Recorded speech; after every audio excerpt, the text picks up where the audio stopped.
So we were discussing something about the electrophoresis types. If you remember the last slide that we were at was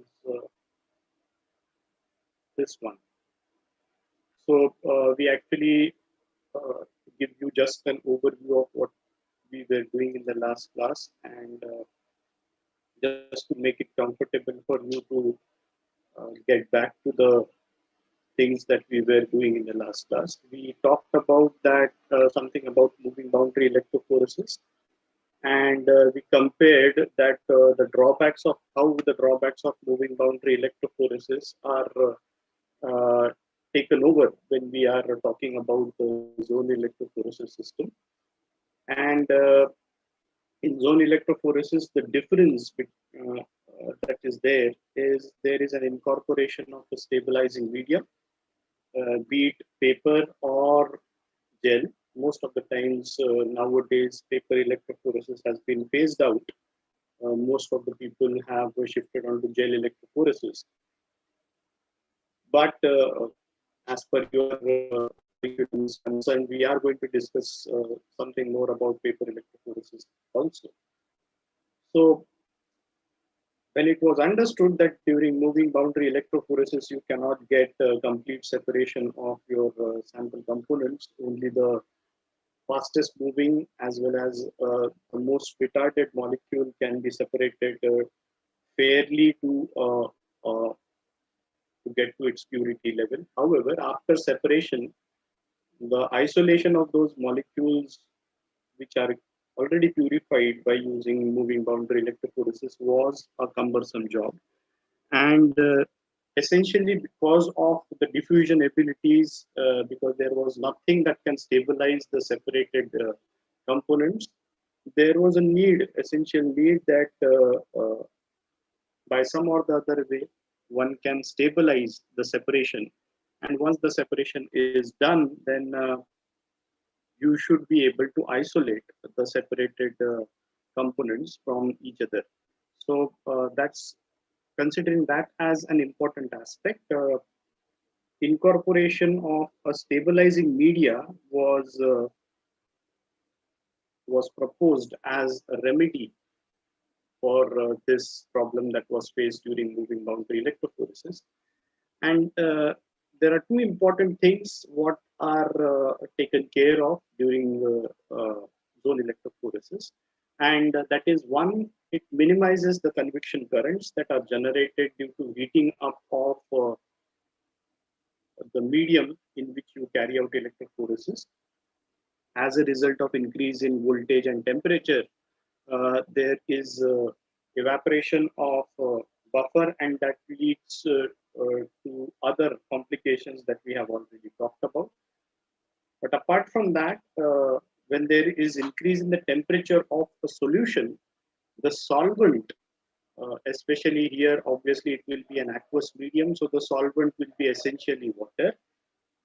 Water molecules get energized due to the electrical conduction, and those energized water molecules tend to set up in motion, and those mobilized water molecules are going to change the course of migration of the sample components as well, and hence are going to affect the separation which you are going to get after electrophoresis is completed. So convection currents are minimized when you incorporate a stabilizing media. So we were discussing something about the gels as the stabilizing media because that is easy to understand. Gels are considered to be a colloidal system in which the dispersed phase is liquid and the dispersion medium is solid.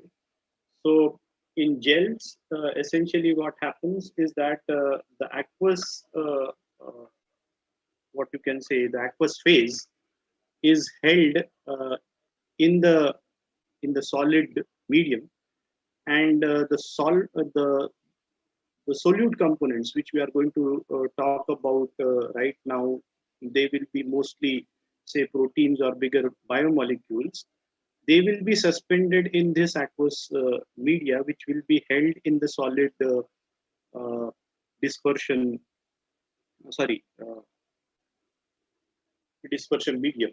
So what happens ultimately is that the solubilized solute doesn't get enough amount of freedom in order to undergo diffusion that easily, and hence they are held in certain, what you can say, zones, and that is why it is referred to as zone electrophoresis. So let us one by one understand that how the two forms of zone electrophoresis are different from each other. The two different forms of zone electrophoresis can be broadly classified into paper electrophoresis. And as you can see over here, paper electrophoresis is is of two types, meaning still in use. One is referred to as cellulose acetate electrophoresis, and the other one is referred to as the high voltage electrophoresis. So both these modes of electrophoresis are still in use, and that's why they have been described over here. Apart from that, gel electrophoresis consists of different variants. These are the ways in which you can carry out gel electrophoresis. One is okay. One is referred to as the discontinuous gel electrophoresis. We'll talk about all these forms. You just need to remember the names for time being. Next is gradient gel electrophoresis. Then there is another variant which is called as isoelectric focusing. And then there is two-dimensional gel electrophoresis, immunoelectrophoresis, and pulse field gel electrophoresis. So there are different variants, out of which isoelectric focusing is one which will be quite an interesting thing to discuss when we discuss gel electrophoresis.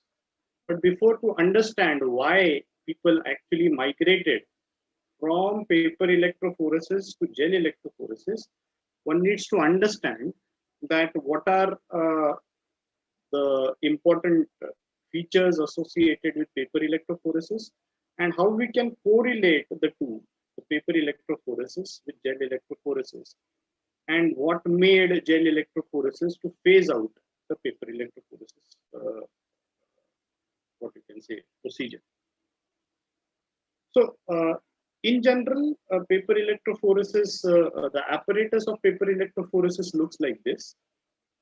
Okay, it consists of two tanks you can consider. One is the tank which holds, meaning both tanks hold buffer, but the two tanks are connected together by means of a paper which is halfway dipped in the tank. Okay, so the interesting aspect here is we are going to talk about that how these two, that means chambers, you can say, carrying the same buffer, are going to be electrically connected by means of it. So what happens ultimately is, now I'm not going to discuss much about paper because paper essentially, as you all know, is nothing but a cellulose mesh kind of a system.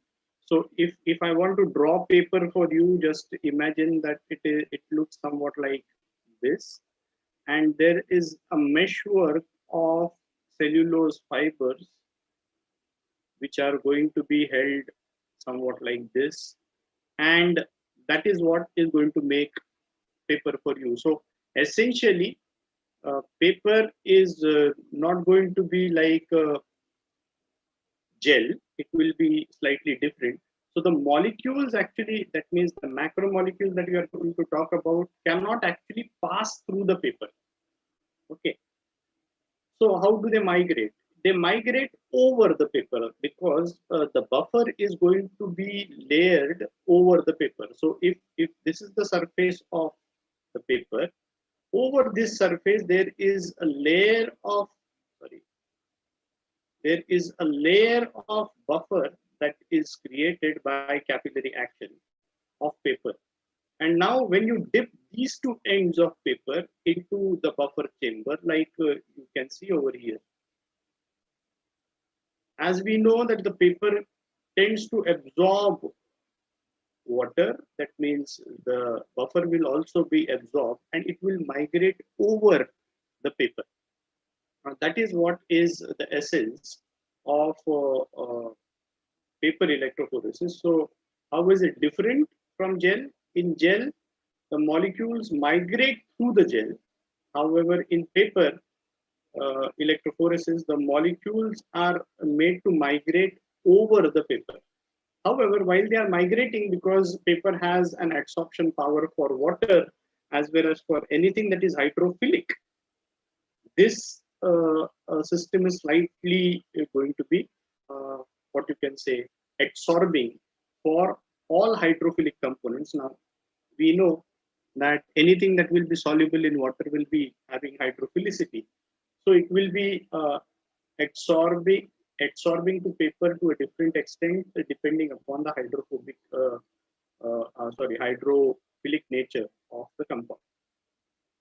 So for time being, is this much fine that when we talk about paper electrophoresis, the paper is first dipped into the two chambers containing the conducting buffer, and the paper is allowed to get completely what you can say soaked in the buffer solution through capillary action, or that is the property of paper.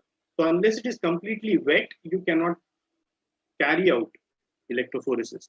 There are certain aspects of this electrophoretic apparatus that I haven't shown over here. We will be looking for it, but for time being, it is say a paper dipped in two chambers of buffer. One chamber is connected with anode, that is the positively charged electrode, as you can see over here, while the other chamber is connected with cathode, the negatively charged electrode. Now this is the chamber which is connected with cathode. So now the understanding goes like that: when the buffer completely soaks the paper, and imagine that you are putting up your sample in the form of a band at the center of the paper, what will happen next according to you? Anyone?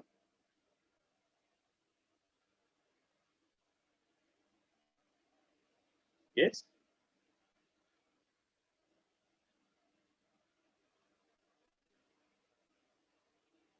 What will happen if you are talking about putting up your sample at the center of the paper here, as has been highlighted? What do you think, what will happen when the conduction begins?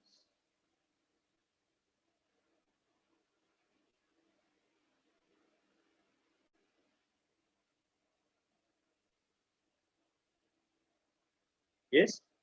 Anybody?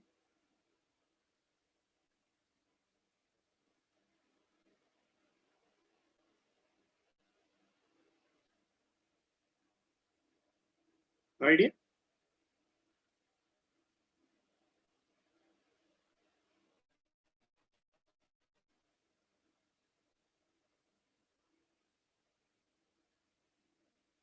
At least have you got the point that when we are carrying out paper electrophoresis, what essentially is going to be responsible for conduction of current?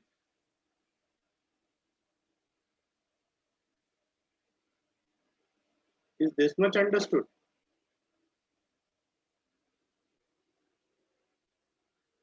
Yes?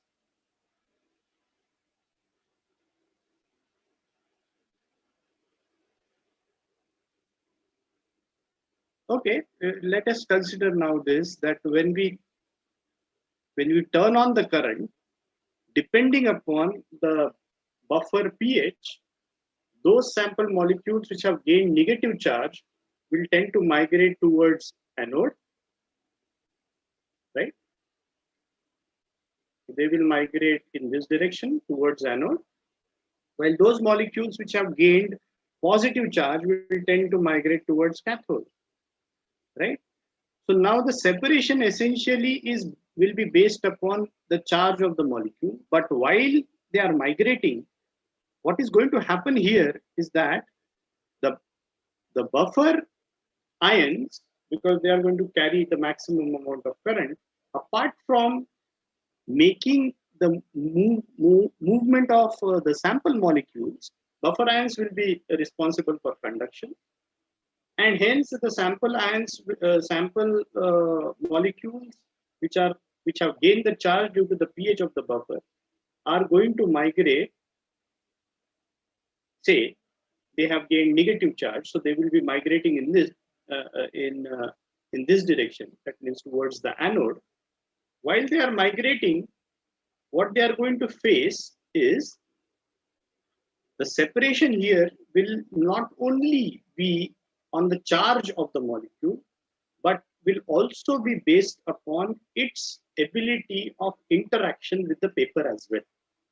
Because now the paper is going to decide that if the sample molecule can have a better affinity towards paper, then it will hold the sample molecule onto the paper tightly. So its movement will be retarded. So although the separation here is shown to be a sharp separation, you might not get a very sharp separation in paper electrophoresis.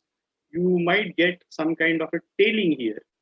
And that tailing is a problem in case of paper electrophoresis. For every sample molecule, you are going to get a small tail. This is because the sample molecule is getting dragged over the paper. Okay, but at least you might have understood what is the basis of paper electrophoresis. We have talked about sample application as well. However, the concept goes like that: you first apply the sample onto paper, allow it to dry, and then you soak the paper in the two. That means the two ends of the paper are allowed to be placed inside the two buffer chambers, so that the solvent, that means the buffer, rises over the paper and completely soaks the paper, and then you turn on the current. So that is what is the purpose here. Then when you carry out electrophoretic run, then you should be what you can say, you should be able to track the movement of the sample molecules so that you can measure that to what extent the sample molecules have migrated. So a better way or better version is, instead of putting the sample at the center, you can put the sample at one end and allow the sample components to gain only one type of charge. Concept goes like that: instead of putting the sample over here that we have talked about previously, what if I place or I apply my sample here at this end, right? So if I apply my sample over here, then the thing that I need to ensure is that all my sample molecules should be migrating towards cathode. That means essentially every sample molecule must be having a positive charge. The positive charge is what is required, so that every sample molecule migrates in only one direction here, towards cathode.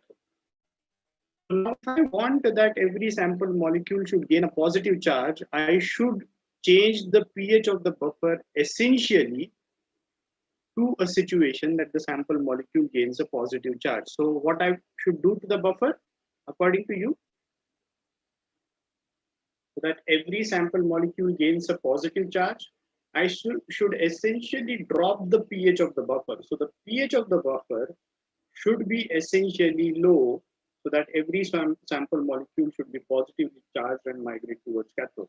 Reverse is also true. You can place your sample or spot your sample here and make every sample molecule gain negative charge.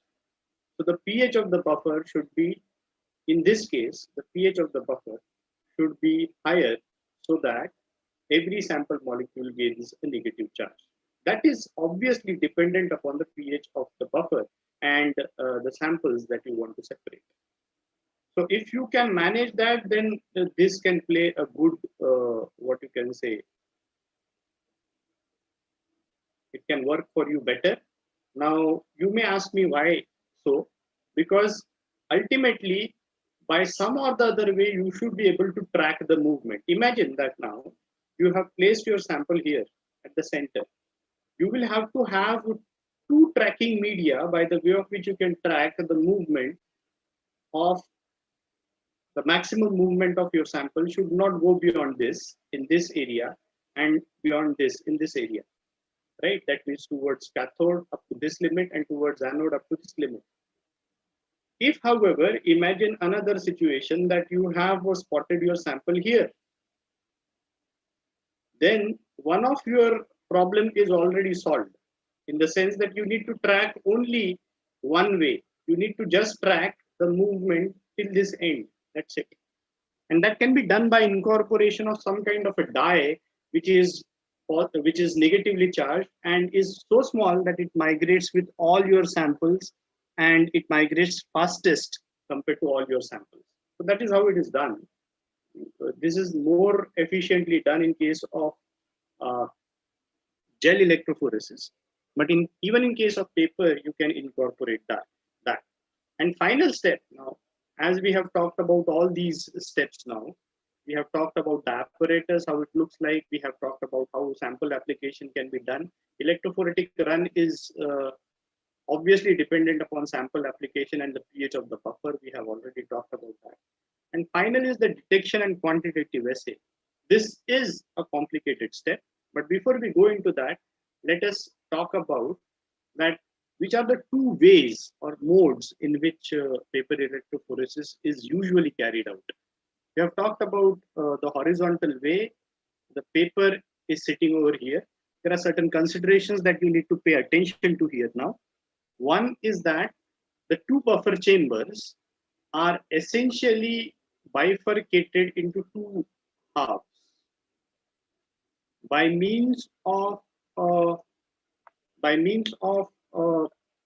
what you can say a condition a perforated bifurcation, so that essentially, if you remember, we have talked about the cathode and anode reactions that happen, and hence the pH surrounding the electrode will be slightly different compared to the pH is away from the electrode, right?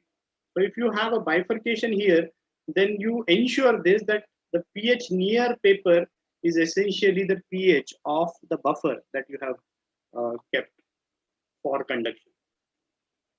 So that is the purpose why you need a perforated, you can say,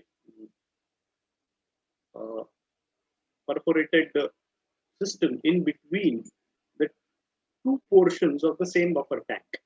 Okay, so that is one that you need to consider. Two, because there will be a very, very thin layer of buffer which will be carried over from one end to other, there is always a chance of evaporation, right? Excess evaporation will lead to problems. It will char the paper. It will affect the mobility of your sample. You will not get good separation and all that stuff. To prevent that, what is usually done is that it is placed inside an airtight housing so that there is minimal evaporation happening. Okay. And also what you can do is that you can place this entire system inside a cooling device so that the temperature is not allowed to change. So this is horizontal system. This is a schematic of it, and how it looks like. It looks like this. Okay. Like a horizontal system, you also have a vertical system. Okay. The vertical system looks slightly different. Okay. And just give me, if you can give me a moment, I can show you how the vertical system looks like. Okay.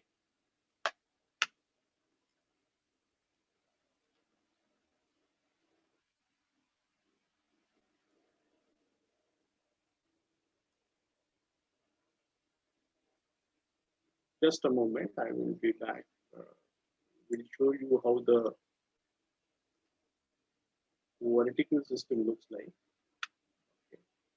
I will be sharing my screen again with you.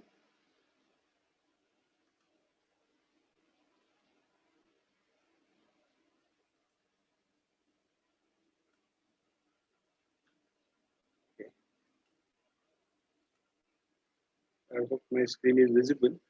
So the vertical system, electrophoretic system, looks like this. Slightly, however, it is different. Here, what you do is that it's not exactly vertical. Sometimes it is made in a slanting way here. So the schematic shows you like this. Here, essentially, the requirement is that you spot your sample at the center of the paper. This is the paper that we are talking about. Okay, and then the sample components, depending upon their charge, either they if they are negatively charged, they will migrate towards the positive electrode, that is anode. If they are positively charged, they will migrate towards the negative electrode, that is cathode here. Okay, so essentially there is a requirement that the vertical system has to be arranged like this. The apparatus looks like this. I couldn't find a better image than this, but if you can look at it, the paper is placed like this. The samples are spotted over here.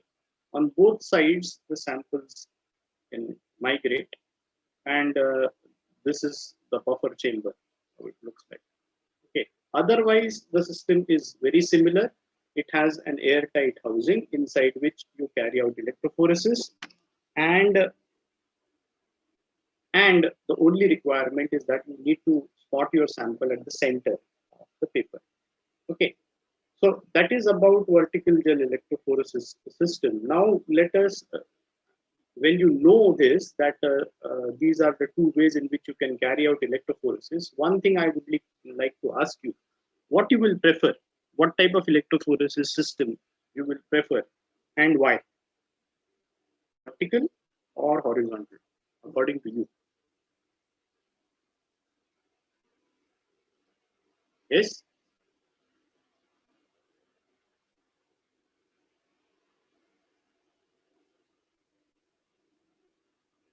You need to tell me whether you are going to have a vertical system or horizontal system of paper electrophoresis, and why so? By the time you answer that question, the biggest advantage here is that once the electrophoresis is over, you can take out the paper. Okay, I have an answer, I believe.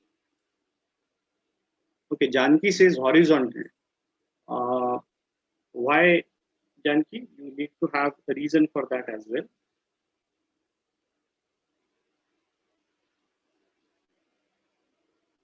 See, I'm giving you a reason why paper electrophoresis has actually become a very interesting mode of electrophoresis over moving boundary. Imagine that you have taken out the paper after the electrophoresis is done. Because you are drying it out, there is no chance that the molecules can actually uh, diffuse away from where they were actually spotted. Right? So if you look at the paper after electrophoresis is done, so imagine that this is your paper after you have performed the process of electrophoresis. Okay, you you placed your sample like this in a form of a band. After the separation has happened, you will get bands of separated sample molecules, and they will remain as such because you have dried the paper. So the sample will also dry and cannot diffuse away. What was the problem in moving boundary electrophoresis, right? So this is the biggest advantage you can consider of paper electrophoresis over moving boundary electrophoresis system, right?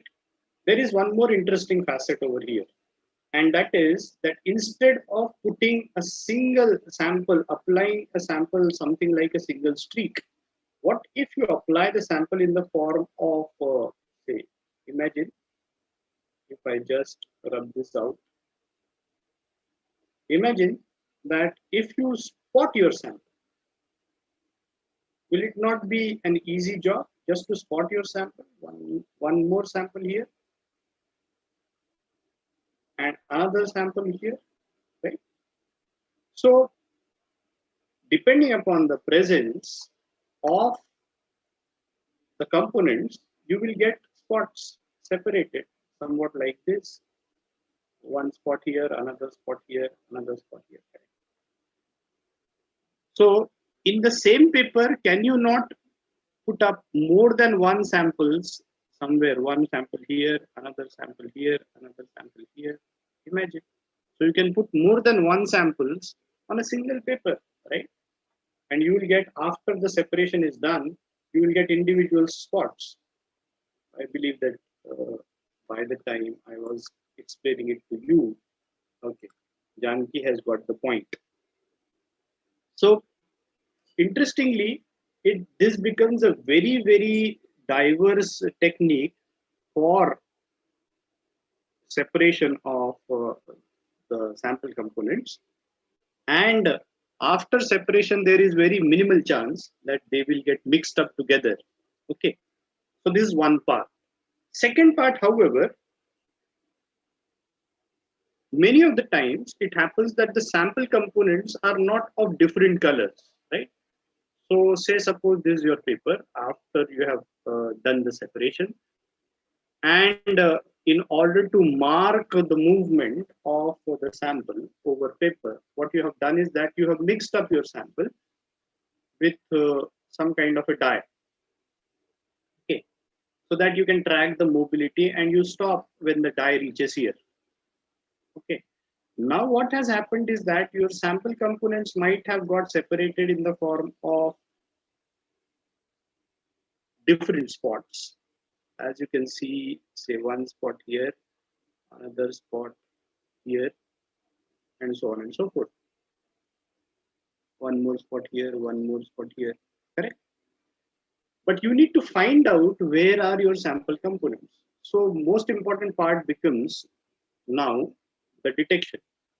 We have talked about the apparatus, we have talked about everything, every other aspect. So now the most important part becomes the detection system. Okay, so how many ways you can detect the separated sample components?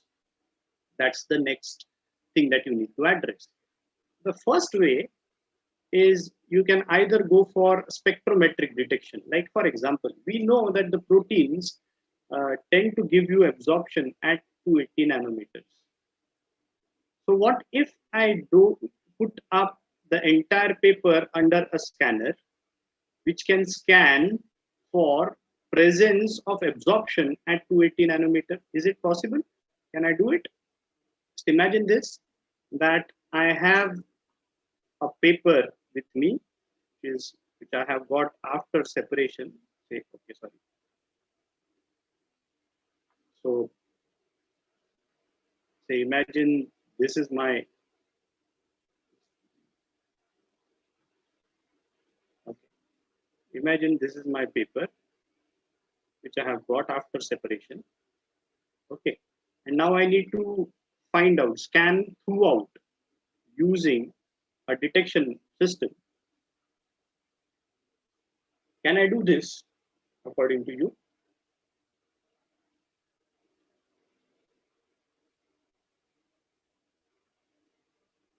Yes.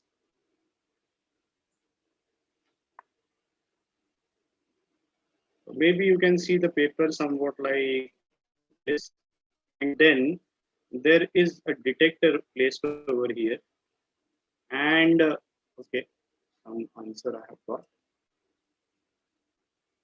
Pooja says yes. Okay, so we can do it. There is a technical problem, however, because we know what happens when we are talking about spectrometric detection. Paper is essentially not transparent, right?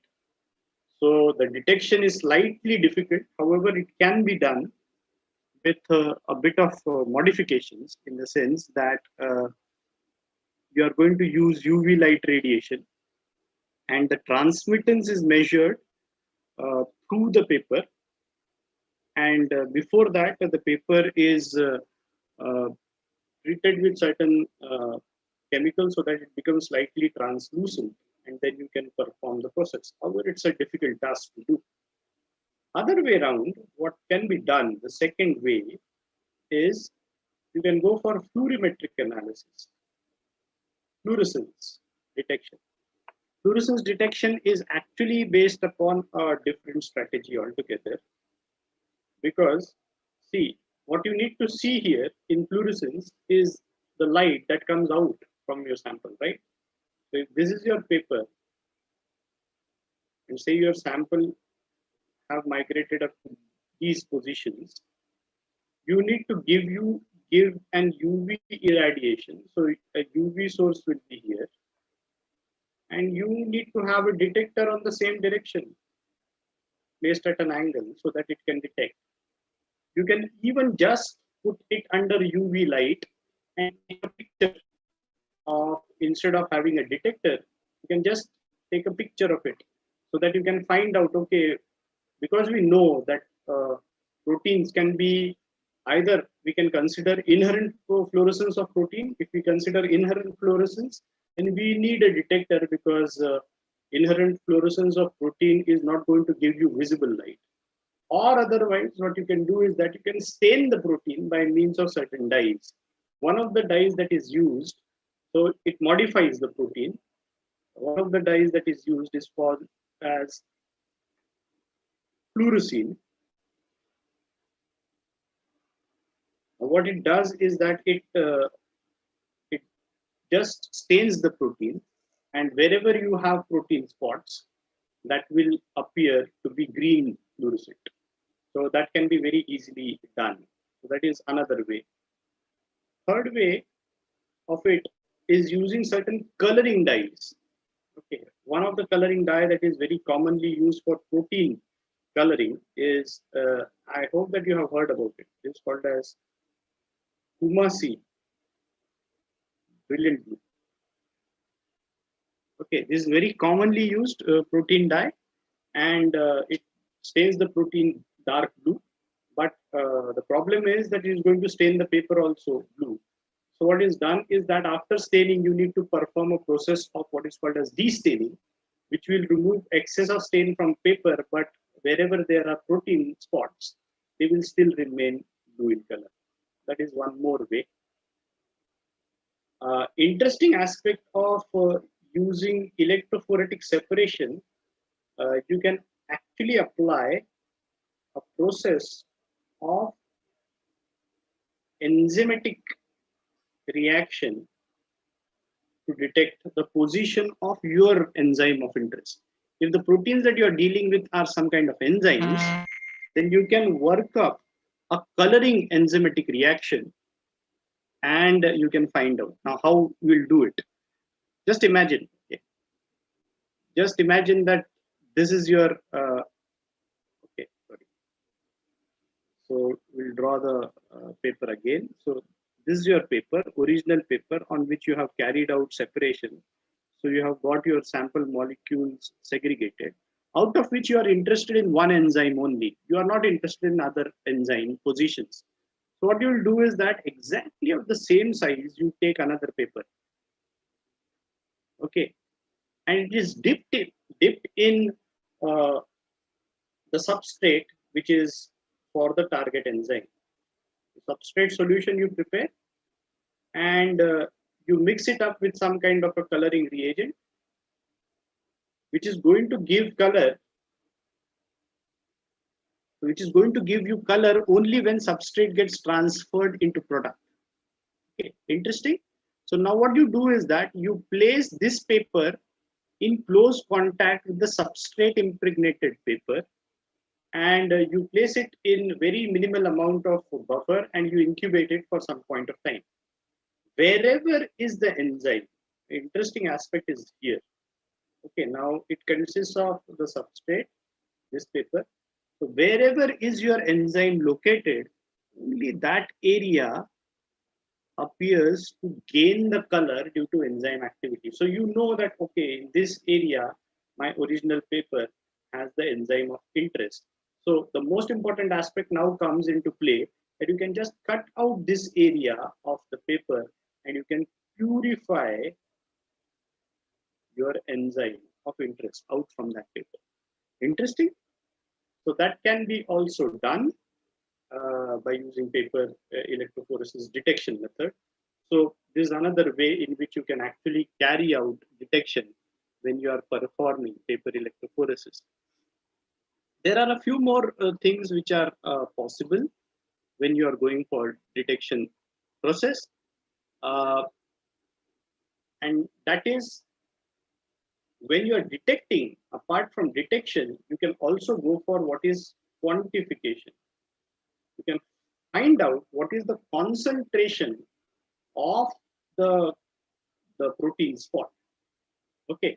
And that is done nowadays, it is done by softwares, and previously it used to be done by using certain standards.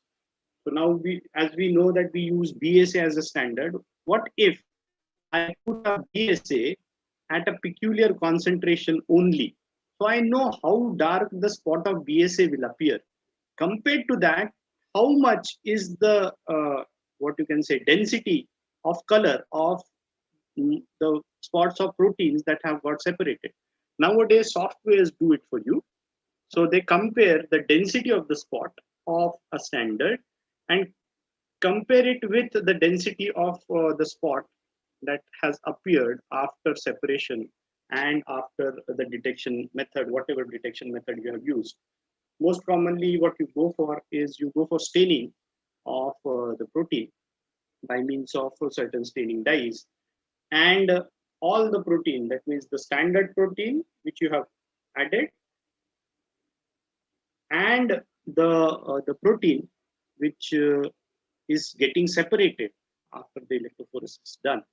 You compare the density of the spot of standard protein with the density of the spot of the sample components that have got separated. And on that basis, you can predict what is the concentration of the proteins that have got separated. Why do you think why this is important? The concentration prediction is important because you need to figure out that, say you have loaded 10 micrograms of protein during electrophoresis. This is total protein. Now within this 10 microgram, if your protein of interest is only 2 micrograms, then you know that, okay, this spot corresponds to 2 micrograms and my protein yield from this total protein that I have purified is only 2 micrograms. Okay. So somehow then you know that what is the amount of protein in your sample, and then accordingly you can use it for your purpose, whatever your purpose be. So although this method of separation, that is the paper electrophoresis, was essentially a characterization method,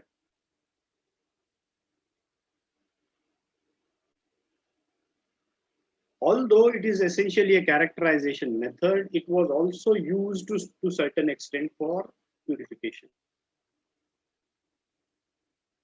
Can be applied for purification, but the yields are very low. That means you cannot load much higher concentration of your sample.